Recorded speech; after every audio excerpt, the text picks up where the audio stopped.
meu nome é Silvia García González,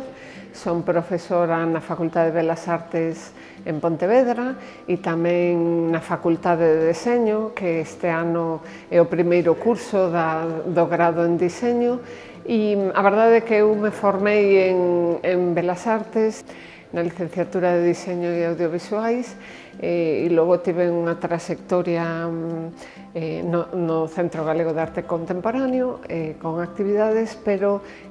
na charla quería tratar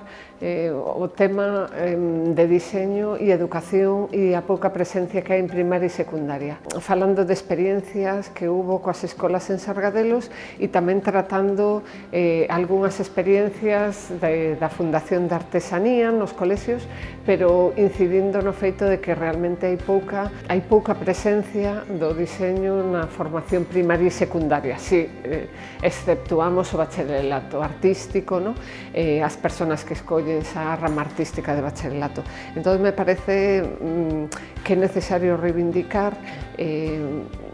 tamén cada día máis para de algún modo equilibrar o uso de pantallas, a presencia que teñen os rapaces cada vez máis coa educación e traballar por proxectos con diseño é unha metodoloxía que se adapta moi ben a que os rapaces e as nenas e nenos exploren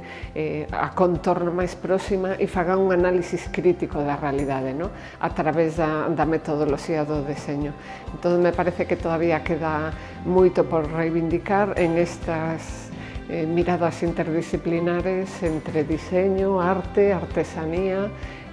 Tamén debería estar máis presente a arquitectura na formación básica, pero, bueno, se trata de non conformarnos co estado actual da educación en primaria e secundaria e